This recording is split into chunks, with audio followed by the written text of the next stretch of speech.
This is Undaunted.Life, a man's podcast. I'm your host, Kyle Thompson. Let's get into it. All right, guys, today I've got a special guest on the show. His name is Gabe Wicks. So he has been a part of the Nashville, Tennessee creative scene for over 25 years at this point. He's worked in film, video, and the publishing world. So he actually joined Thomas Nelson Publishing in 2002, and they were purchased by Harper Collins in 2011. And he's been the VP of Creative Services, their creative services group, for a very, very long time. And he spends most of his time on the audiobook side of things. So this guy produces around 900 audiobooks a year. And when we talked in this interview, just a few years ago, it was less than half of that, but audiobooks are absolutely exploding.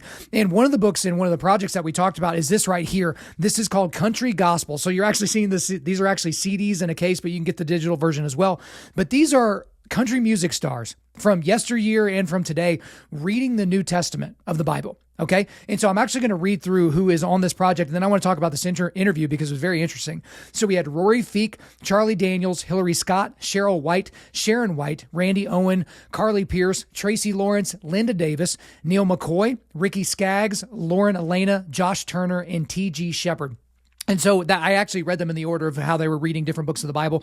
And so it was such a cool project. Like whenever I found out about this, I was like, yeah, that'd be really cool to kind of talk to who was behind this. And so that's exactly what we did. But to be honest with this interview, guys, we flowed a lot. Like I literally just have this pad sitting here and I'm writing down all these questions that I hadn't planned to ask. But we talked about the evolution of publishing. We talked about the evolution of ebooks and how people thought ebooks were going to take over and how it's actually not really done so. It kind of like petered out at one point, but also just about audiobooks exploding, why men don't read books and why they really should, how publishers are kind of looking at different men's groups and things like that and how they can target them.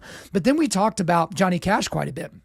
So as you guys know, I've talked about on the show quite a bit. I'm a Johnny Cash fan. I've always kind of liked his music, or I found him in high school and I've kind of gone back and listened to his backlog. And he's just such an interesting guy. He's one of those guys, like if you could go back and talk to anybody from history, he'd be, on my short list of people I'd want to talk to. But, Johnny Cash worked on this project where he read the New Testament of the Bible. That is one of my prized possessions, was whenever I got that as a gift. And he actually knows people that worked on that project. So we talked about some behind the scenes Johnny Cash stories. We talked about a book that Johnny Cash wrote that he worked on the audio version of. So that was really interesting. But then in maybe one of the best parts of this entire interview is he told me a story about Charlie Daniels, because I told you Charlie Daniels is part of this project. He's reading the book of Mark, but the timing as we're talking about this project during the interview, I'm like, wait a minute, Charlie Daniels died. And I think he died like before they started this project. Like, how did that work out? You guys have got to listen to this story about Charlie Daniels and how they got all that squared away. But I mean, we talked about Josh Turner and how he's really big in this space and how they were able to kind of get him, even as famous as he is and as successful as he is, get him to sit down and do this, and how he was so excited to dig into the scriptures and do those different projects. I asked him about Hillary Scott, because obviously Lady Antebellum, they changed her name to Lady A, and was that weird? And he kind of gave us some interesting behind the scenes looks on her and also her mom and kind of the type of people that they were. We talked about future projects, and there's some spoilers that he kind of gave up at the end, because I kind of forced it in a very, very nice way. But there's some really, really cool projects that Gabe is working on right now that are going to be for the audiobook space. And so, guys, this was such a cool conversation, because I told him off air, I was like, hey, we're just going to weave and kind of figure out where it goes. And we weaved into and out of some really, really cool subject matter. So I think you guys will really, really enjoy it. So without further ado, let's get into it. Gabe Wicks, welcome to Undaunted.Life, a man's podcast. Man, thanks. Glad to be here. Well, those of you just listening to this isn't going to make any sense, but I've already complimented you on your Pearl Snap shirt, which, hey, you've lived in Nashville for like multiple decades. So I guess what percentage of your wardrobe is Pearl Snap shirts? Because I'm sure it's significant. Probably more than my wife would like me to have. Okay. But it's double digits for sure. Fair enough. Well, we're going to get into a lot of the work that you've done while there in Nashville, because obviously it has a lot to do with the country music scene and just the publishing scene, all kinds of different things. But something that you just mentioned to me, and I was like, wait a minute, let me record and then we'll talk about it, is you were kind of going through our backlog of our show, and you notice that John Eldredge has been on here a lot. I think he's been on here more than anybody else. He's a personal mentor of mine. I love that guy. Just love what he's done for the men's ministry space overall. But I guess you came from the Thomas Nelson side of things. I think you were with Thomas Nelson in the early 2000s. Obviously, John has put out several books with Thomas Nelson, but you're saying that you've worked a lot with him on like video projects and different things. So I guess tell me about how you got connected with John. Yeah, I my first couple of years at Nelson were mainly in the marketing area, and I was doing a lot of video production for the company, and so that meant doing a lot of our book trailers. Mm. And John was, man, he was red hot at that point. He had kind of, I mean, Wild at Heart was already out, and Sacred Romance was already out, and so he was kind of hitting that full stride, and so we were putting a lot of money into his marketing efforts, and so one of the first times I worked with him was a lot of fun. I got to go out to Colorado for a few days, and we actually rented a castle and filmed him and Stacy on the grounds of the castle. And I was used to shooting video. I mean, that was what we typically had done in Nashville. And that was like, man, we're going to shoot this thing on film. We're bringing out 35 millimeter. We're going to do this thing like they would do it in Hollywood. And it was a blast. I had fun working with John. I had just had my first son, and I asked him for advice on raising boys, and the first thing he said was, "Let them blow things up." Hey, you got to let boys get dirty. Like I've got a 2-year-old and a 7-month-old, both boys. And so like, as of the recording of this anyway, and they're, to be clear, they're boys forever. As of the recording of right now, those are their ages. For any of you thinking that we're doing the whole gender fluid thing, yeah, you're going to miss out if you haven't listened to the show before. But that's the thing, that whenever you look at stuff from guys like that, it's like, no, you have to let your kids kind of blow some stuff up. You have to let them get hurt. And, having that conversation with my wife, it's like, look, I'm watching him and I know what he's doing right now is dangerous, but it's not dangerous where his life's on the line. Because if his life's on the line, you swoop in there, you protect him. But otherwise, like, he needs to take care of business. I mean, just a week ago, he was running down the street and she's like, I'm afraid he's going to fall. I'm like, oh, he's definitely going to fall. Like he's running and he can barely run right now. He's definitely going to fall. And wouldn't you know it, 3 seconds later, he fell, skinned his knee really, really bad. And, he kept running and then he skinned it again. It's like, babe, he's going to be fine. Like, this is good. Like, this is just kind of a good learning experience. But so I guess when you were working with John in those early days, kind of tell me about where he was at mentally with a lot of the stuff he was doing. Because again, that was 20 years ago. He's coming off this wave of momentum with, the seminal men's ministry work of all time, which is Wild at Heart.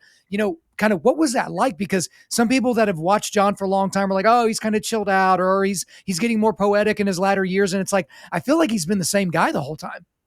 Yeah, I don't see a huge difference in John then versus now. Honestly, I think he's gotten more challenging in his theology in recent years. I think he was kind of he was hitting a note back then that was kind of an everyman kind of note, and I think anyone that would listen or read to it could resonate.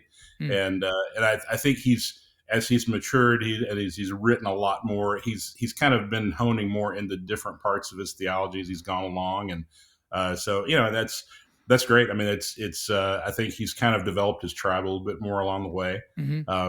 The first time I worked with him, it was interesting because it was the first time he'd done something with his wife in a book. That was because we were working on Captivating at that point. And I think everything he'd done, before that had all been very, very much, men's focused. And then all of a sudden, here's one that's got a lot more to do with couples. And it was fun to work with him alongside of her. Well, there's an important point in there as well, Gabe, to where it's like, okay, if you're in the public eye for any length of time, and I mean, I started this podcast in 2017, and that's not nearly as long as, John Eldredge has been on the publishing scene. You're going to go back and look at things that you've written or that you've said and be like, like you may just disagree with him, or you may be like, what a stupid way to say that. Like you would say it so much better now, but like, it's always good to kind of give people an idea of like, okay, you can evolve on issues, you can kind of develop, and you can also own some of the things that you used to say that was like, yeah, that was just abjectly false, or, hey, I disagree with what that looks like now. So, we went and dove right into some of the stuff you did in the publishing world, but let's kind of go back to the early 2000s. So you're with Thomas Nelson, that was eventually acquired by Harper Collins, but you've been in this creative film publishing space for a very, very long time. Most people listening to this don't work in that type of an industry. So I guess what drew you to that industry? And I guess what's kept you there? Because that's the other thing, is most people nowadays have 15 different jobs in 5 different entire fields, and you've kind of stuck with this one. It's always evolved. And the minute I get bored with it, something changes about it, which has been great. But yeah, I think I've always been drawn to it.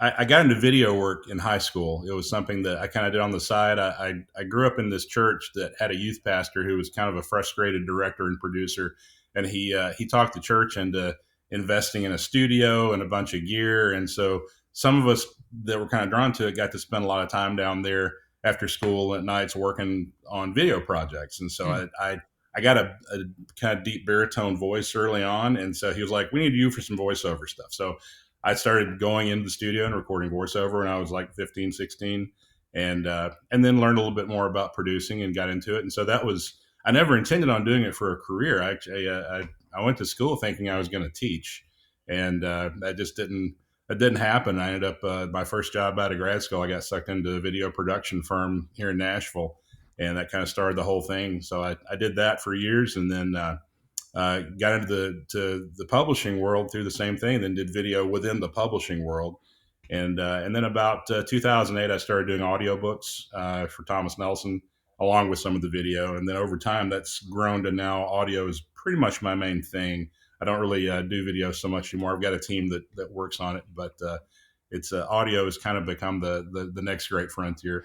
Okay, so let's talk a little bit. I do want to talk about kind of this audiobook revolution, as it were, but I do want to talk about just the evolution of the publishing industry from the early 2000s to now. So let's just look at this last couple of decades, because everyone talks about news. It's like, okay, you used to go to the newsstand on the corner to buy USA Today or New York Times or Wall Street Journal or something like that. And now you can get that online, or you can just get the free stuff on Twitter or whatever. And I know publishing has had to really adjust how they've basically presented their product to the market, because especially now, people used to get their, entertainment from opening up a book and reading it. And now we have 15 different streaming services on our Roku, and we can just click on one and we can watch 7 seasons of some show. And that's our entertainment now. And like, it seems so slow and old school to just sit down and open up a book. So talk to me a little bit about what you've seen, because that's what I've seen from the outside, kind of being a youngin' in this whole deal. But what have you seen from your end?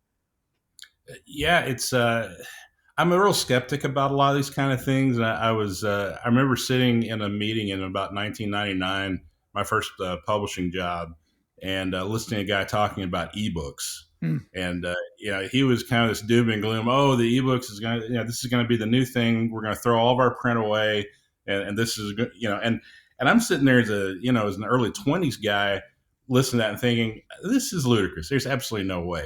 And that that's ended up being true to some extent. I mean, ebooks have been a thing, but it kind of hit a plateau and never really grew above that. Mm-hmm.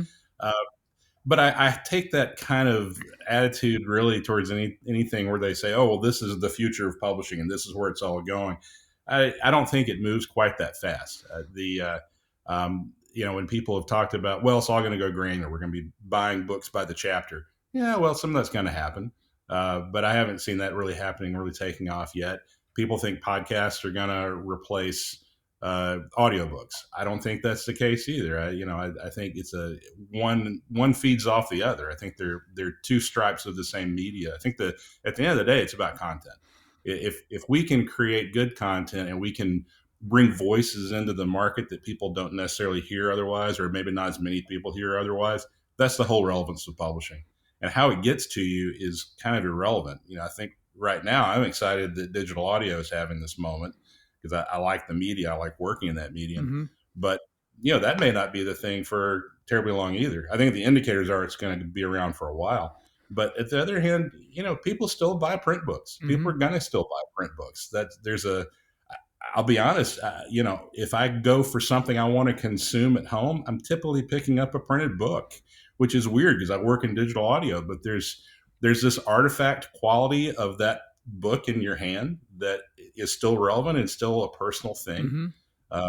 And if I drop it in the pool, it doesn't cost as much as if I drop my iPhone. Right. So. Well, so that's the funny thing, because I've talked about on my show a lot, and we'll get into kind of men and why they don't read here in a second. But I basically exclusively read from my iPad.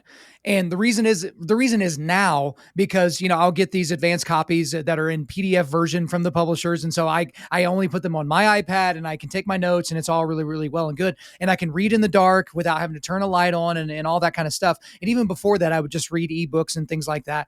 But for me, it was the convenience of, okay, I'm, somewhere running an errand and I've got 15 minutes to kill. Well, I can't be like, oh, dadgone it, I left my, book on the nightstand. It's like, no, I've got my phone and I can just pull it out and I can read a chapter or two while I'm sitting there waiting. And so it was the convenience of it.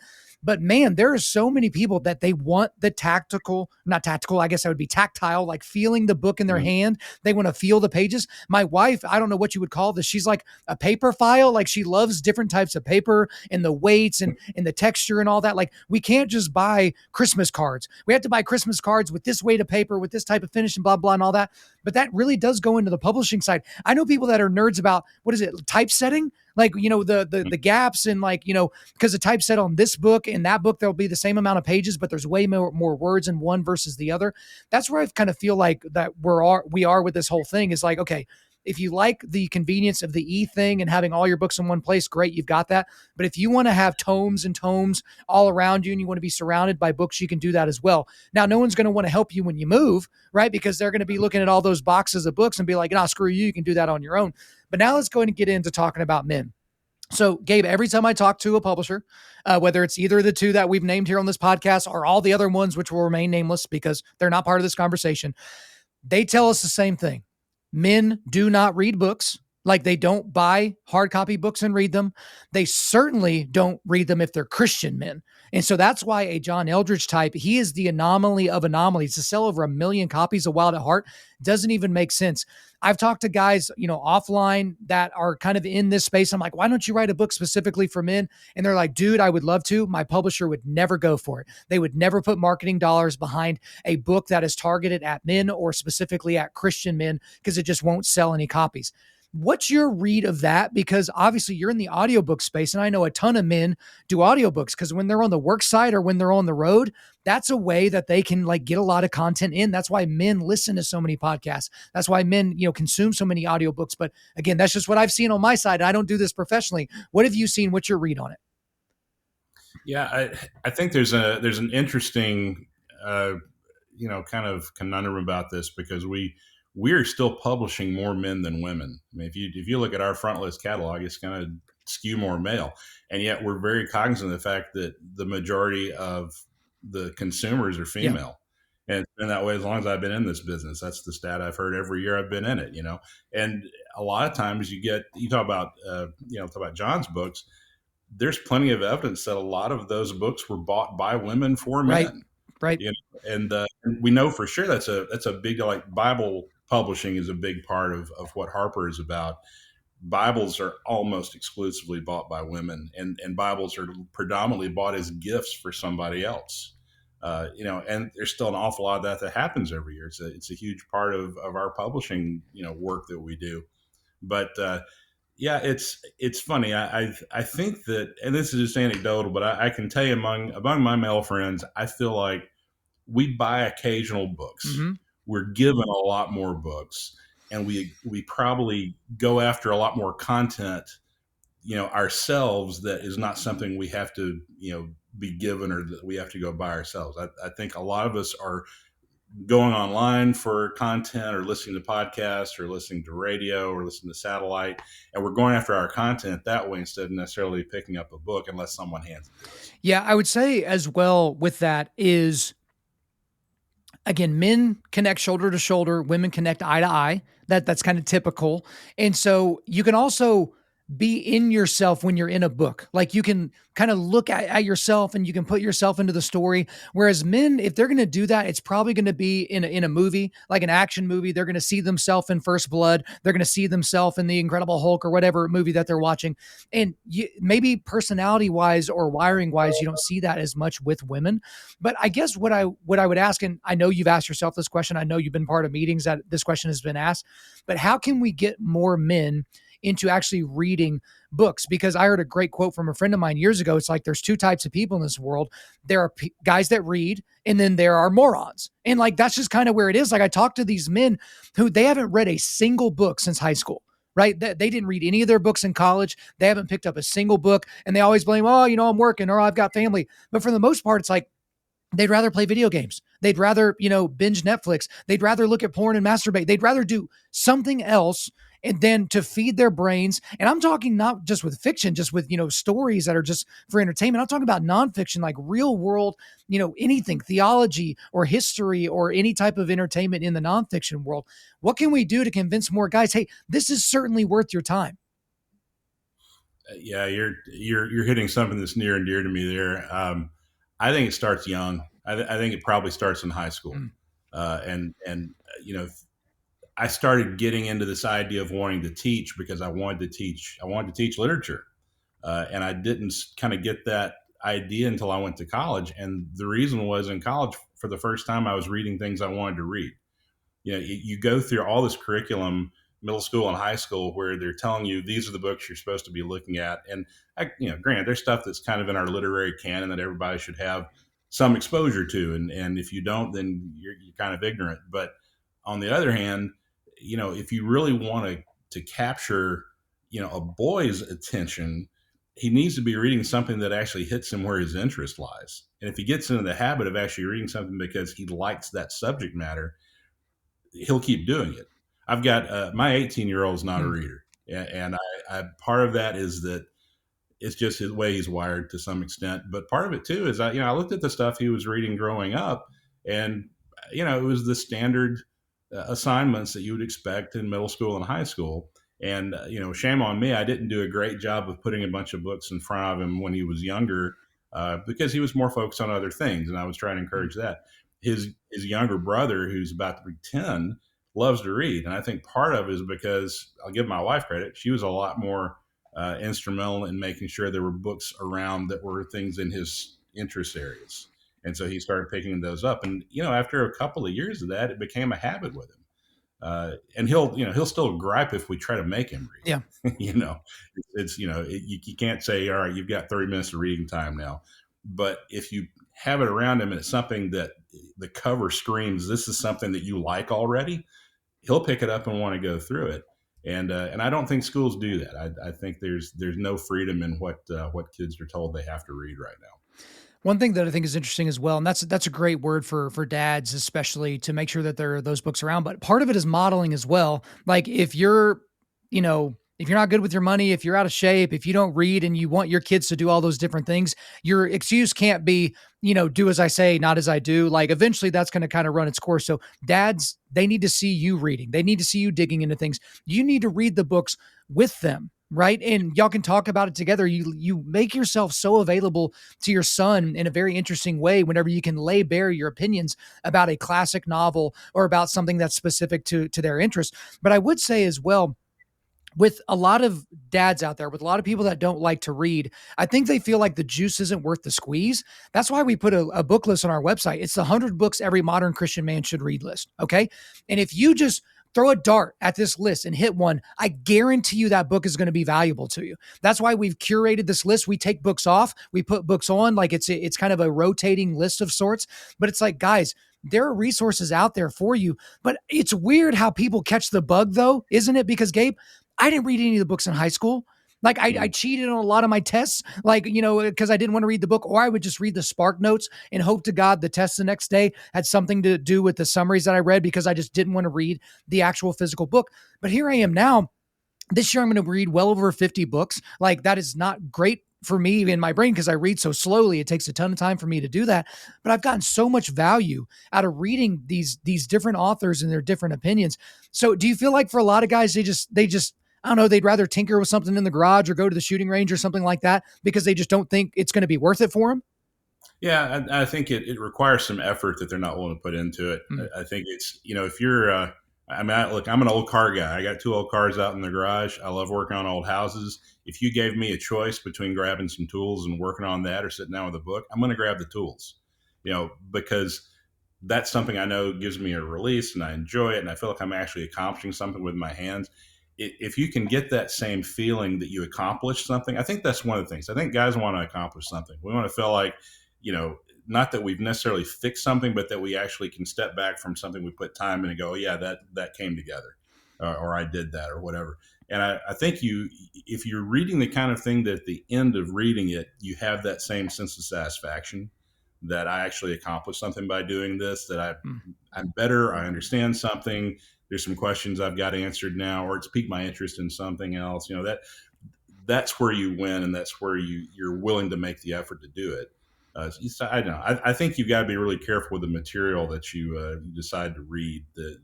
I've got a stack of books on my nightstand that were recommendations from people. Mm. There's probably 30 books there. I don't think I'm going to get through many of them. Yeah. Because it's like someone says, "Oh, you need to read this," hands me a book. I'm in the publishing business. People give me books all the time. And I'm not going to be rude and say, "No, I'll never take a look at that." No, I'll take it and it'll go on my nightstand. And, periodically my wife's like, "You need to clean some of that crap off the nightstand." Right. Because I will read the first chapter and go, "Yeah, I can't get into this. It's not, the subject matter is not really intriguing to me." And so it sits there. And I think if I were to invest the time, I've tried a few times. So like friends have written books, and I hope none of them, get me on this, because there's a few that they're like, "Oh man, I want you to read my book." And I've tried, and I'll get 3 or 4 chapters in, but like, if I invest the next couple of nights in reading this, I'm not going to be the better for it. It's just kind of going to piss me off. And, and I don't want to be dishonest to them and go, "Oh man, your book was awesome." Well, see, you're a better man than me, because I have this horrible, well, no, it's not a horrible, trait. It's actually really good in a lot of ways. I have to finish things. So even if the movie's terrible, I have to finish it. Even if the book is awful, like probably the worst book I've ever read. It was a 600-page novel. I think it was called the Librarian, or I can't remember. It was this dude that was trying to find Vlad Dracula, like in modern day or something like that. Oh, the Historian, or it was something like that. It was atrocious, and it was never good. It never got good. Like, spoiler alert, when they found Vlad Dracula in real life, the guy pulled out a gun and shot him. Right. And that was it. That was the whole thing. We spent 598 pages trying to find this guy, and then he just finds him and kills him. But I have to finish it. So even if it's a turd sandwich, I have to eat the whole thing. And so, like, that's the thing that for a lot of guys, if you're going to, get a book for somebody or give them a recommendation, make sure it's pertinent to them and not to you. Because don't recommend the book to them because you liked it so much and your friend who's nothing like you, like, why in the world would you recommend that book to him? Like, give him something that would kind of be in his wheelhouse, that'll be kind of in or near him. Now, before we get into this latest project that I really want to talk about, I want to just talk about audiobooks in general, because I was reading in your bio, and I read in the bio before this interview started, 900 or so audiobooks are what you and your team produce every year. Well, first of all, how in the world does that happen? Because it takes a long time to read these things, and to even if you got a professional actor, they got to keep their pipes good to go to read through this entire book, tens of thousands of words. But I don't know, that seems like so many books, and you're just one guy on one team at one publishing house. Are audiobooks really that big? Are they really becoming like this overwhelming hegemon in this space? They absolutely are. And that number 3 years ago would have been about 400 titles. Okay. That's the kind of growth that we're seeing. And the reason is, half of my job right now is going back and recording stuff that we published 10, 15, 20 years ago, that at the time it wasn't worth putting it out in audio. Because if you did, it was going to be on cassette, or it was going to be on a stack of 20 CDs, and it was going to be so expensive nobody was going to buy it, and it was going to end up being remaindered and go in a landfill. And now, because of the onset of digital audio, the game has changed, and now really anything that you've got that you can record is worth recording. So, of that 900 this year, about 450 to 500 of those are going to be things that are probably 10 years old, up to 25 and even 30 years old. But yeah, it's a huge volume. it's a lot of stuff to go through. Well, I mean, I feel like that's exciting, and I feel like, and this may be a good thing for the men's space as well, is I think men feel like if they listen to a book that it's cheating, which to a degree it is, because if you say, "Hey, I read that book," it's like, "Nah, you didn't. You just listened to it." But it doesn't really matter how you consume it, because of those 50 or so books that I've read so far this year, I think 3 or 4 were audiobooks, but I was on long road trips. And as opposed to just, going through my normal podcast, it's like, hey, I'm going to consume that. Like, I'm in the middle of a 23-hour long book on Theodore Roosevelt, and it's one of 3 books. And I'm loving it because they're really digging into the detail on Theodore Roosevelt. And it's like, I'm never going to have that amount of time just working around the house or mowing the lawn or something like that. But on a long drive, that's a great way to get in this content, to kind of feed our brain and to be entertained. But we've Yeah. we've done all this setup to really get to something that just came across here recently, and it's country gospel. So if you guys are looking at this on the screen, it looks like it's a bunch of CDs in a package, and that's exactly what it is. But the cool thing about this is the country music stars of yesteryear and today reading the New Testament of the Bible. And so I actually read through the names in the intro, so I won't go into that, but I will ask some specifics about some of these folks. But the cool thing about this, Gabe, it's one of the greatest gifts I've ever gotten in my entire life. I actually got this from my in-laws before they were my in-laws. This is just when my wife and I were dating at the time. They got me a copy of Johnny Cash reading the New Testament. And I'm still kind of obsessed with Johnny Cash, but especially at that time, I was very obsessed with it. This is where before streaming and YouTube and all that. And so, it was the box set and it was expensive. And I was like, oh my gosh, I don't know if I'll ever be able to afford this thing. And then they got it for me for Christmas. And oh man, like that was like the coolest thing. And even to this day, when I study the Bible, if I'm passively studying the Bible, I'll hit that and I'll just turn that on and I'll listen to him reading through his voice. And it's just absolutely incredible. So with this one, you've got a bunch of different artists that are reading the New Testament, and these are people that I'm assuming are believing the words that they're reading, which is a good thing because you don't always get that from a voice actor that is reading a particular book, especially if it's more of a Zondervan type of book. But for you, I guess, how did this type of project even come along? How did you guys figure out, hey, this is probably going to be a good thing? And obviously, you're there in Nashville, so it seemed like you were the perfect guy to maybe pull this off. This was so I just finished 20 years working at Harper slash Nelson before that, and in 20 years I've never actually pitched a project Ah, to a publisher before. I'm on the service side of the business. I record things for people or film things for people, or that's what my team does. But we don't really get into the content creation part of it so much. But this was something that had been on my mind for years. Like you, I love that Johnny Cash recording. mm. That's I know people in the Nashville studio community that worked on that Oh wow. project back in the '80s with Johnny. There's some great stories that come out of those sessions. I mean, he was so driven. I've talked to one of the engineers that worked on that, and he said Johnny would come in and he would read all night. Which is unheard of. People don't do Hmm. that. I mean, usually when I'm working with an author, if I get 4 or 5 hours of reading out of them, that's a good day. That's a great Right. day. And frankly, after 4 hours, they start to sound like somebody else anyway. You kind of need them to Yeah. stop because they start getting all dragged out. Johnny was doing 7, 8, 9, 10 hour sessions on this thing because he was so driven. He had to do it. And I love that recording, and it almost went out of print, and Wow. thankfully it didn't. But the back in 2004, um, I had a chance to talk to the Bible publisher about, hey, let's not let that thing go out of print. Let's digitize it and try to get it out in digital audio, which was very new at Mm. that point, and uh, and that worked. And so that's one of those things that's been kind of a perennial seller in our back catalog, and it's always struck me that we've got so many great contacts in country music. Why don't we do this again? Mhm.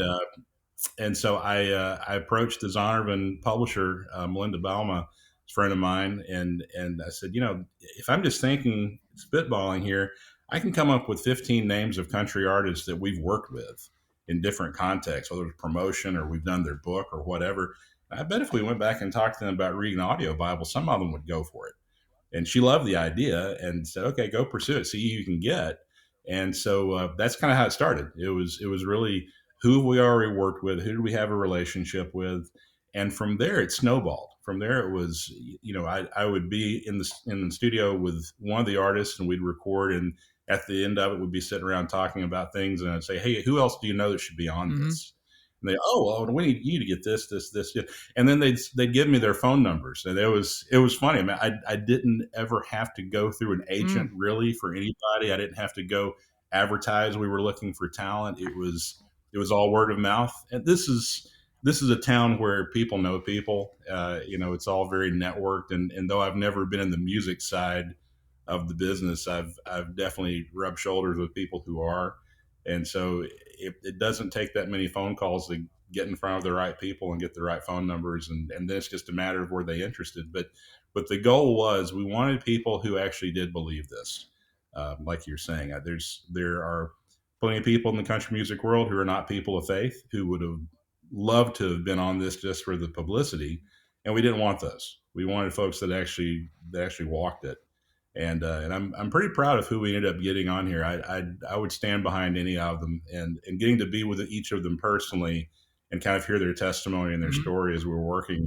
It kind of helped validate all that. Before we get too much further into that, you mentioned some Johnny Cash stories. Okay. And you may have told them all, but are there any other Johnny Cash stories? Because again, this is just for me. I don't even care if my audience cares. Like, this is for me. I'm being completely selfish right now. Are there any other interesting Johnny Cash stories, either coming from working on that New Testament project or anything else? Because I'm all ears for anything Cash. All right. I'll tell you my favorite Let's Johnny go. Cash All right. story. So I've heard several over the years, but this one I got kind of directly from a good source. I worked on John Carter Cash, worked on his book that he wrote about his mom right after she passed, and so he had a friend of the family, a guy named Mark Stilper, who was a kind of a country music historian, who worked with them on preparing that manuscript and kind of researching the history. And I got to work with Mark quite a bit during that project. And one day we were driving out to John Carter's house. And John Carter lives right next to what used to be Johnny Cash's house, the one that burned several years ago. But it's the one that you see in Walk the Line. It's the one everybody knows about. So John Carter's right next door to it, and we're driving out there, and we're about to start talking to John Carter about filming him for a promotion on his mom's story, and we passed by this pier. If you ever seen Walk the Line, there's a scene where he kind of crashes a tractor off the end of the pier right next to. Okay, well, that pier is still there, and so Mark Stilper starts telling me a story about that pier. He said, one time I was here at Johnny's house. He said people knew that Johnny had an appreciation for handcrafted, finely made things, and they thought he was probably a gun enthusiast. And so fans would send Johnny guns, and it happened all the time. And he said people didn't realize Johnny actually really didn't like guns. He could appreciate the craftsmanship, but he didn't like the idea of guns. And so he said he was there, and someone had sent Johnny this beautiful, he thought it was like a pearl handled Colt, this gorgeous, gorgeous handgun. And Johnny took it out and looked at it and admired it, and he said, "Oh, that's beautiful." And then he walked down to the pier and threw it off the end of the pier and said, "You're never going to hurt anybody." Oh no! and according to Mark, he said, if a diver went off the end of that pier, he'd probably find 20 or 30 pieces just like that at the bottom of the lake, because that's what he'd do. He'd look at them, he'd toss them in the river. Well, after this, you can go ahead and give me the location, and I will get my scuba certification and be like, hey, these are technically all Johnny Cash's guns, and I'll have them in my own personal collection. So you talked about all the people that you're able to get for this country gospel thing, but I kind of want to know, who are the people that you wanted that you didn't get? Because there was really only one name that came to the top of my mind that would have been an interesting person to hear, and that was Vince Gill. And maybe that's because it's the Okie in me or something like that. It would have been interesting to hear him. And, you're not going to see, a lot of people in this lineup that are huge right now. These are maybe people like back in the day. Like, I think one of my mom's favorite people ever was Neil McCoy. But of course, Neil McCoy's not making platinum records today, those types of things. But is there anybody that you didn't get that maybe you were close to, or that you really wanted, but maybe wasn't, interested in the project or anything like that? The first two on my list were Charlie Daniels and Ricky Skaggs. Okay, and you got them. Got both those guys. So I kind of felt like I'd checked those off the list. Really wanted to get Dolly Parton. That was nice. And talked to her people about it a little bit, and it just wasn't something she had the time for at that particular point. When we ended up recording all this was a little weird, and it worked out for some people, but not for others. I got the green light to do this project probably December, January, right around end of 2019, beginning of 2020. So oh, wow. We were going to start production about April, May of 2020. And of course, the world changed in March of 2020. And so suddenly Nashville studios were closed, for one thing, and you couldn't actually book a session. There are a few people that decided to open back up kind of into the spring, beginning of the summer. We started getting some sessions, but even then, it was really weird. It'd be like I'm in the control room and the engineer's 20 feet over here and everybody's masked up and the artist is over here in the sound booth, and the three of us will never be in the same space. It was surreal how you had to go about what normally is a very kind of personal kind of process. It helped in some cases because no one was on the road either. So there were people like Hillary Scott. I don't think Hillary Scott would have ever had time to do this were it not for Right. the pandemic. But because all of a sudden she has no show dates, she was able to come in and give us a few days behind a microphone. But then there's others that be like, I really wanted Bill Anderson. Bill Anderson, oldest surviving member of the Opry, he's kind of like one of that last of that generation. And Yeah. initially, he agreed to be on the project. And but as that was when we all thought the pandemic might last a few months, and then we get back to our normal lives. And so we were kind of banking on that. But as it drug on, about a year into it, he finally just said, "I just don't feel comfortable. I don't feel comfortable." He really was just kind of holed up in his house, which I get, and we'd already lost a number of people in country music at that point. So yeah, there was a disappointment I didn't get him, but it actually worked out because he was going to read the Book of Revelation and kind of wrap up the whole thing. Mm-hmm. And I'd already gotten T.G. Shepherd on board, but he was going to read something else earlier in the New Testament. And gosh, I had no idea how amazing T.G. Shepherd is as a narrator. The guy he has pipes that don't quit, and just a total joy to work with. And so when Bill bowed out of it, I called TG the next day and said, "Hey, would you like to come back in and read Revelation?" He said, "Oh yeah, I'd love to." And it worked out great. I mean, we still got someone who kind of represents an earlier generation of the music, but just knocked it out of the park with the delivery of it. Yeah, that's awesome. I have a question about a couple of people that you brought up, but the first one is Charlie Daniels. So obviously he's one of the larger profile people, obviously of this entire project. But he's not with us anymore. He passed away a while ago. But I guess my question is it haunting to hear Charlie read, because he reads the book of Mark? Mm-hmm. Is it haunting to hear him read that? Because I will say this. I became a Johnny Cash fan during the American recordings that he did, later on in his life. And then I went backwards, to the Sun recordings and kind of worked my way through. And I used to work for the guy that's the, I don't know if I can name this band, but anyway, he's been a longtime manager for this very, very big band out of Oklahoma City. And he owns like terabytes and terabytes and terabytes of music, and most of it's like in CD form actually. And one day he just walks by my desk and he puts a stack, and these are not like with the actual cases, we're talking about the skinny cases, a stack of Johnny Cash albums on my desk, and says, "Have fun." And so I got to like really develop and read through his biographies and all that. And so I guess for whatever reason, whenever I listen to Johnny Cash reading the New Testament, it's not haunting. It's because I'm still so giddy about Johnny Cash, because I'm just a fan of his life and how crazy it was and how he became an ordained minister at one point. He actually wrote a novel about the Apostle Paul, called Man in White, which is fantastic, which I have a copy of downstairs in my library. But like, I produced the audio for that one. Listen to it. What's that? I produced the audiobook of that. You should listen to it. It's great. It's fantastic. We're going to go back to that. Immediately. We're going to keep finding stuff to go into. So let's go back to Charlie Daniels though. Like, for whatever reason, it feels funny hearing him read that, because there's almost this reverence, because he's just not here anymore. And again, that's a guy that kind of had a rough life in a lot of ways. And then, kind of he found Christ and all that. So does it feel that way for you since you actually worked with him on the project? Yeah, it makes me smile to listen to it. Charlie was the first person that I told the publisher we would be able to get. Okay. We'd done his book. I'd worked with him on some other promotional stuff. I'd worked with him a couple of times at that point. Just loved working with the man. He was funny, and he was really bright. And the first time that I met him, it was actually his birthday, and I think he was 78 or 79, somewhere in that range. And his staff had made him a birthday cake. And so we were out filming at his office, and on a break, he starts passing around slices of his birthday cake. And I was trying to lose some weight, failing at it, but I was trying. And he comes over to me and hands me this big piece of cake. And I said, Charlie, I'm sorry. I'm trying to watch it right now. I'm not going to do that. And he reared up and he said, "Boy, you don't want my cake." I was like, "Yes, sir. I'll take 2 slices right now." But he, I'll never forget the first time I worked with him after he'd had his stroke, and he had a massive stroke.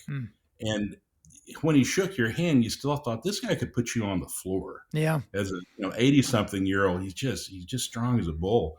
But he was so much fun to work with, and I knew he would do it. And so he was kind of like the instant checkbox. Yeah, we're going to get Charlie to read this. And then between having that conversation and then getting the green light on the project, he died. Yeah. And so his agent's a friend of mine, and I had lunch with him shortly after that, and I said, "Man, let me tell you about this project I was going to call you about, because Charlie would have eaten this up." And he sat there and said, he actually recorded his own audio Bible.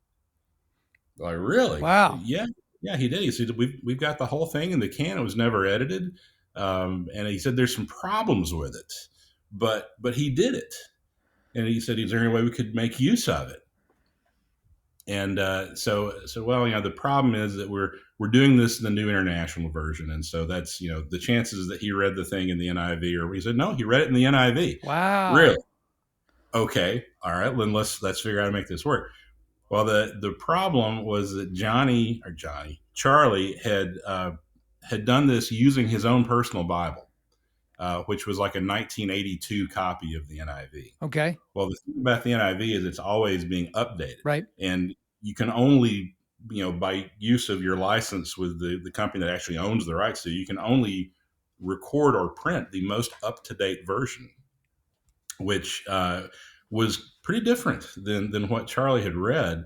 But we spent months on this and decided that we were going to make it work. So we took Charlie's recording, and then we took his recording of his autobiography that we had done a few years before, and we started looking for all the sounds and the words that we needed. And so before it was all said and done, we had created the book of Mark with kind of this Frankenstein of those two recordings. Wow. And it worked great. The amazing thing is you can't tell at all. You can't tell at all. Every verse in the Gospel of Mark on that recording has at least 2 edits. Some have as many as 8. Oh, you'll my never goodness. to it. But I that makes me smile to listen to it now, because I think he would have appreciated that. He would have loved the fact that we had that challenge. He was a tinkerer. He loved to work on stuff. I had the pleasure of just sitting with him and talking about gear for a couple hours one afternoon, and just his knowledge of how it worked. And, oh yeah, I bought that amp 30 years ago in a pawn shop in Atlanta. Here's how it is, that kind of thing. And so I think the notion of having to put all these recordings together to make the Gospel of Mark would have appealed to him. How many people know that story? That is incredible. Like I had no idea. You should print that somewhere on this thing. Like, it's in there. It's in there. It's there are interviews at the end of each. Oh, of the books. Okay. Yeah, I didn't listen to those. And so Charlie, of course, wasn't able to give us an interview, but I got to interview David Corlew, who was kind of his right-hand man for most of his career. And David kind of explains the whole story, and we talk about how it all came about. So, yeah, we debated not including it in there, because that was kind of like, well, do we really kind of want to spread the word that Johnny, that I keep calling him Johnny. Yeah, we'll get to Johnny again in a second. Do we want to really talk about the fact that Charlie didn't sit down and read this word for word as you're hearing it? And then we ultimately decided, no, the story's too good. Oh, yeah. And the fact that it actually worked and it actually sounds good, and it's still Charlie reading every bit of it. Yeah, that's cool, and it's worth talking about. Hey, I'm super going to co-sign that. Like, I had no idea, and it was cool enough just hearing Charlie Daniels' voice doing this, but knowing the whole backstory that he kind of already did that, because as you were talking through the timeline of when this project was put out there, I was like, even in my head before, I was going to ask you about Charlie Daniels anyway, but I'm like, wait a minute, like when would he have recorded this? Because anyway, so that's all very, very interesting. But let's go back to this thing that you just kind of slid into a conversation with a big Johnny Cash fan. So you did the audio. So I guess to anyone in the audience, tell them what Man in White was, because obviously everybody knows that Johnny Cash was the Man in Black. That was part of his thing, part of his persona. I've kind of taken on that a little bit. Every time I go speak, I wear all black, partially because it's easy, partially because I sweat and people won't be able to see it, but partially because that's like the Johnny Cash style. Like, it's just, black from head to toe, and you don't have to think about it anymore. But again, yes, he became an ordained minister and he wrote this book, but kind of give us the backstory in the book and then kind of going into the audio version. So it's a fictionalized account of the book, of the story of the Apostle Paul. And it was something that it was kind of a pet project of his for Mm-hmm. years. It really took him a very long time to write it, and mainly because he rewrote the thing several times. He would he'd write a draft of it and he'd share it with a friend of his, and of course he knew people everywhere, and he knew a lot of writers, and he knew a lot of people in ministry, and every time he would share it with someone, he'd get feedback and he'd go back and rewrite the thing Mm. again. And so who knows how many actual iterations of it there were. The We published the print version of it. Uh, I feel like it was before he passed, so it was probably late '90s that we published it, but it wasn't put out in audio, Mm. and that was something that we had the opportunity to do it. It's been 7 or 8 years ago now, but it was years after he had passed that the decision was made. Hey, let's see if we can put this out in audio, and thankfully, I was able to get Webb Wilder, who is another great in the country world and one of the best voices out there, either speaking or singing.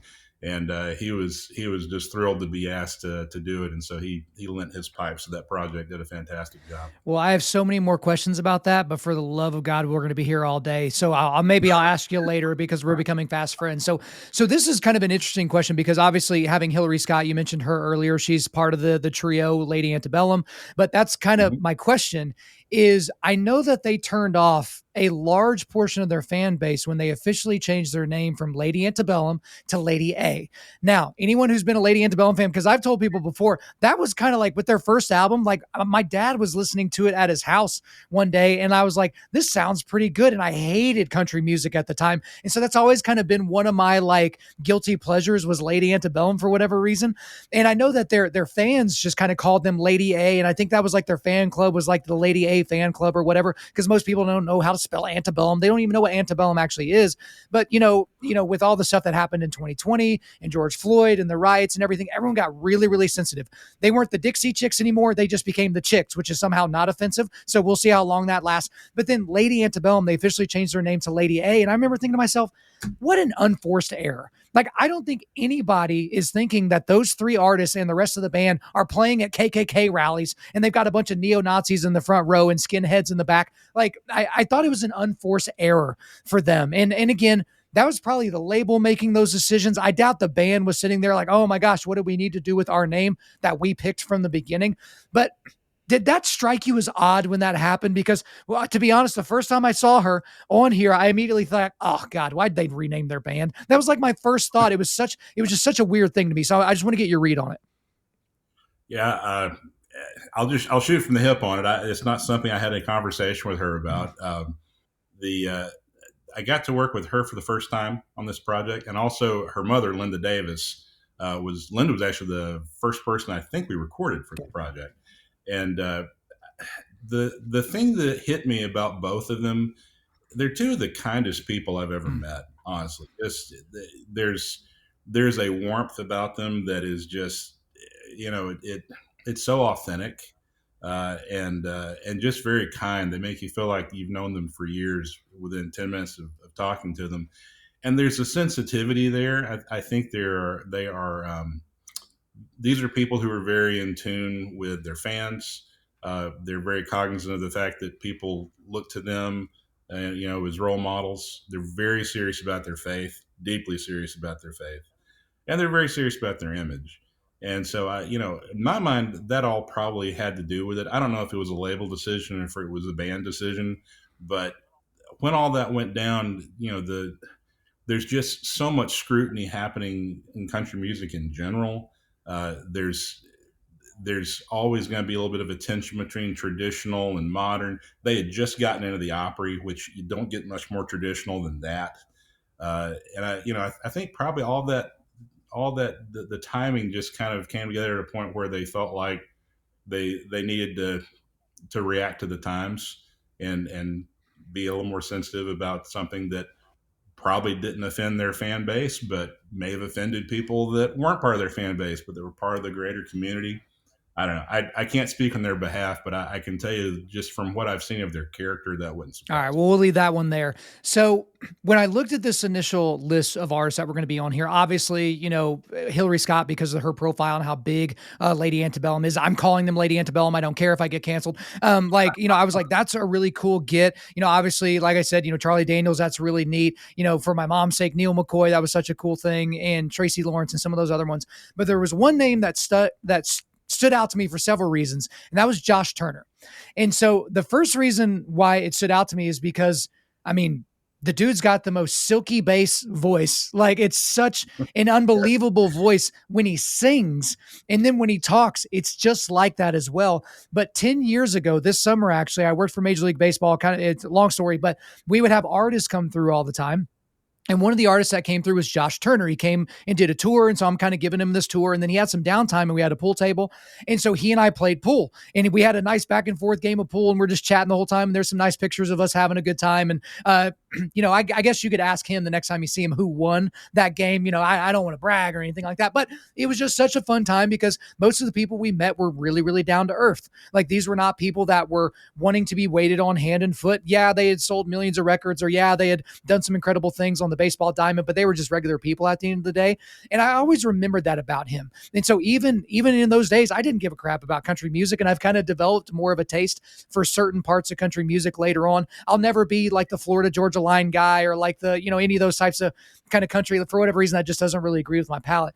But Josh Turner, I think his first big I got it. Long Black Train, and his first like major hit was like, it basically was like an exposition of the gospel. And like, this is being you. played on country radio and it's all over the place. So this guy's never seemingly been shy about his faith. And here he is working on this project. Obviously his voice is incredible. So talk to me about Josh Turner and how all that kind of came to be, because he seemed like a guy that would be downright giddy to do this, because he read 1st and 2nd Peter, 1st, 2nd and 3rd John, and Jude. So what was it like working with him? Josh was great. I've had some interesting convergence with him over the years.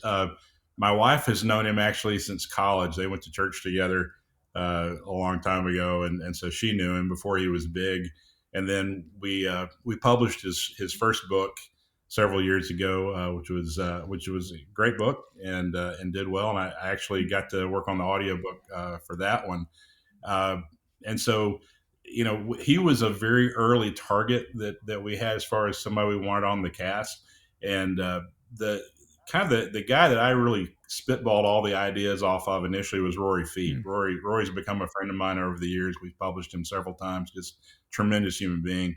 And talking to Rory about who should we be looking at, the first person that came to mind for him was Yeah. Josh, and they're buddies. And so we kind of hit Josh from all these different sides, all these people that knew him, and it wasn't a very hard thing to convince him to be part of it. It was harder to get access, to get time with Mm. him. But once he got into it, Josh is one of these guys that is just a consummate professional.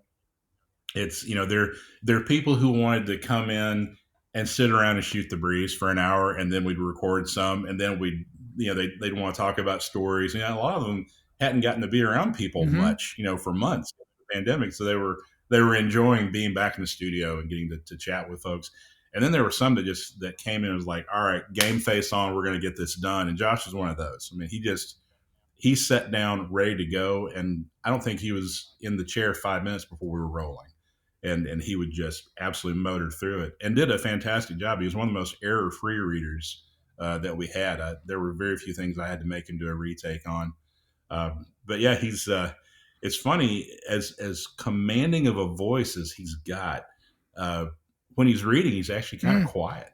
Uh, he still has that just amazing baritone, but it's you have to turn the level up on him a little bit because he's actually a little soft spoken.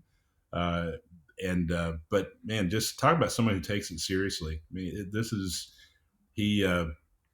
He wanted to read those books. They actually he got onto the project early enough that he had a choice of which books he could read, and so that was what he wanted. And it was very evident they spoke to him, and it was something that he had a personal tie to.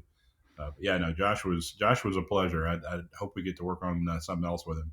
That's fantastic. So you mentioned errors right there. And so I know a lot of people that are in the publishing space now, and obviously you're very prominent in the audiobook space. And it's like, I kind of make fun of myself sometimes because when I read long passages of books or of articles on the show, I'll mess up and I just keep going. Like I'm not going to stop and edit and do all those different things. But I've always thought about, because I get hit up about, writing books and doing all those different things. And so that's probably a part of the future. And like reading the audiobook myself, and my two main concerns, number one, I have kind of a weak voice. And so if I talk like this for very long, like this excited ginger anger voice thing, it kind of gives out after a little bit. I can't talk all day. And the second thing is like, gosh, you mess up at the end of a sentence and you had good momentum going into that sentence. So as a producer, how do you deal with that? And like, how, hesitant are you to tell this person who's literally giving you their time to do this project and all that, to be like, hey, excuse me, can we go back, 1 minute and do that? Like, take me through that whole process of how you deal with mess ups. It does vary by individual. We try to do a punch edit, which means that you let them go ahead and finish the sentence or finish the phrase. You've heard the mistake. It's back here, and if I can get them to go back and just read with themselves that same passage, then chances are we can lift out just the word or phrase or part of a word that they botched, and we can just very seamlessly put that in. Hmm. If someone's got the momentum, I don't want to stop them. I definitely want to let them continue. There's nothing worse for their confidence than to literally stop them mid sentence. And I've seen producers do this, and I've never understood why. Oh, no, nope, nope, no, stop right there. No, you can't do it that way, because the minute you do, you've kind of shaken their confidence. Yeah, it makes them nervous. It does, and after two or three times, you can tell a noticeable difference in how they read. They get more timid. Hmm. They start making a lot more mistakes. It's if you convince them they're screwing up while they're doing it, they'll deliver that to you, and it'll just get worse and worse. And Yeah. and I've had some that we had to abandon the project because they got two or three chapters in, and they felt like they were doing such a poor job that they just said, "No, I can't keep doing this." So yeah, you have to be careful. There was one artist on this project, and I won't say who it was, but it really threw them that we were reading from the NIV, because this is someone who grew up reading the King James. Yeah. That's what they know, and they were a little taken aback that we weren't going to let them read from the King James. And then as they got into it, every verse they would put a word in that wasn't right because it was the word they knew from the King James version, and it's like, oh, that's not what it says. Yeah. And so we'd have to go back and do the retake on it. But it's funny. You definitely let them go as long as they're willing to go and keep the momentum before you want to interrupt. All right, that's awesome to kind of hear that, because again, I know some people probably read a little bit at a time because maybe they want to give a lot of energy to it. And I guess to that end, I always like, for whatever reason, again, I haven't listened to a lot of audiobooks, but for instance, 12 Rules for Life is read by Jordan Peterson. And I love that because Jordan Peterson doesn't have the most pleasing voice to listen to. It's Canadian, kind of cracky, those types of things. And it's like, but he's reading it. And at different points in the book, he's actually getting upset. And you can hear that in his voice. Now, if there had been a professional, silky smooth audiobook reader, would it have been as good? Maybe, would have been good in some ways, but like, you want to hear the author actually read it when it's nonfiction. When it's fiction, you want somebody that can do the different accents and kind of carry people along and do all those different things. But from your perspective, when it comes to nonfiction, are you always defaulting to wanting the actual author to read their words? Are the authors actually like excited? Do they want to read their own words, or would they rather be like, look, I'm the writer, they're the talker, let the talker talk? What does that look like?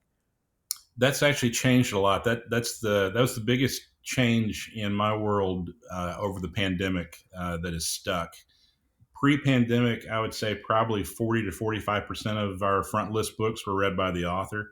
Now it's pushing more like 90 to 95%. Wow. And people had more time to do it, in 2020 and 2021, and so it kind of stuck. And I think part of that too is the literary agents out there have decided that this is something that we should be doing. Mm-hmm. So now you get a lot more contracts where it's in there that their client is going to read. And that's fine. I think for a lot of books, it makes sense. I think if you've got an author who can deliver that content and they seem authentic and they have a voice, it doesn't have to be a professional voice. It doesn't have to be that pleasing of a voice. As long as their voice doesn't get in the way, it's fine. the minute their voice gets in the way, that's a problem, and that's a really difficult conversation to have. Uh, and it happens. It happens. As many books as we do, it's going to happen sometimes that you've got an author who, for whatever reason, no one has told them you got this really awful voice, you know, or some of the more painful ones I can recall. I've had a few that were dyslexic, Oh, okay. and they get into the booth and they can't finish a sentence.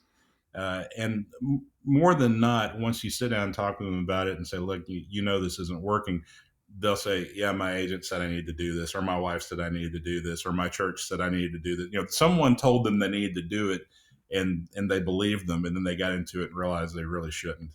Uh, Yeah, I could see that being rough. That's always an awkward conversation to have when you kind of bring that up with somebody. But it's like, gosh, can we have some levels of self-awareness here? Like, if the first time you ever hear that you can't sing is at your audition on American Idol, like, that's a problem. That means you're surrounded by a bunch of people that hate you, that they let you go on this show and absolutely embarrass yourself. Well, we'll make this the last question of the day because I know you got stuff going on the rest of the day today. But let's talk about future projects. What are some things that have got you really, really ginned up? Some things that are, in the offing, maybe for 2023 or even beyond that. And I want spoilers, okay? I want you to tell us about stuff that may even get you in trouble. That's how far I want us to go. Because if you hung with us for this entire hour of the interview, let's get a payoff here. oh man, okay. Gosh, I wish I'd made some notes about this. Uh, I'll tell you one that we've got coming that I'm very excited about. If you're familiar with there's a English theologian named N.T. Wright. Of course, yeah. Wright is a fantastic writer, but no one ever really hears him, unless they see interviews. He's not the kind of guy that you get on an audiobook very often. Yeah. He has actually worked out his own translation of the New Testament. Which is based on, it's based on good scholarship, but we just got through recording him doing that in the UK. It's fantastic. It's absolutely fantastic. So there's a spoiler there because it's not coming out for months. Yeah. you can't even pre-order it till probably mid next year, but that one is going to be really, really good. We've got some authors who typically don't read their own that are getting more interested in getting in the studio. Max Lucado is our biggest author, has been for decades. And Max has, I think, only narrated 2 of his books in the past. But I know for sure he's going to do his next one, which is kind of exciting for us because we don't usually get to get him in the studio. So yeah, I'm trying to think of any dirt. I don't have any good dirt. You know what? I sprung that on you here at the end, right? I never give anybody my questions beforehand, but I'm literally just spitballing all these random questions. So we've got each other's emails. So you can just email me as you think of dirt and stuff like that. I will just know it. And I will just feel so satisfied that no one else does. I'll be like, yes, I know this information. But Gabe, I really appreciate all the access today and you kind of letting us weave into and out of a bunch of different subjects. But that's all for me. Is there anything else you want to get off your chest? No, man, it's fun. I really appreciate the time and get your listeners to go out there and buy that country gospel product. We really want that New Testament to get in a lot of fans. Absolutely, guys. That is going to be in the show notes, and on Amazon you can get the digital version that you can download, or you can get it like this. I mean, to be honest with you, if this isn't in Cracker Barrel, this is like the most Cracker Barrel thing possible because you're literally buying it in CDs, and you got folks that love to listen to it on their CD players and all that. But Gabe Wicks, thank you so much for coming on Undaunted.Life, a Man's podcast. Pleasure. Thank you. There you go, guys. Hope you enjoyed my time with Gabe Wicks. But before I let you go, we are going to do a quick resilience boost. At Undaunted Life, our mission is equipping men to push back darkness with content that forges spiritual, mental, and physical resilience. So the only link I've got for you today, I've got a link to Country Gospel. That is the whole thing that we spent most of the interview talking about. But again, on Amazon, you can buy the audio version that comes through via like streaming or whatever that service is, or you can actually get the physical CD. So this might be a really cool gift for someone in your life that's maybe a little bit more old school. They really like the CD version or something like that. It's really, really a fantastic gift. All right, guys, thanks so much for listening to the show. We do appreciate it. Wherever you're listening to this, please subscribe, rate, and leave us a positive 5-star review. If you want me to come speak live at your event or on your podcast, just shoot me an email to info@undaunted.life. You can also follow us on Instagram and like us on Facebook and check out our website for everything else. It's just not good.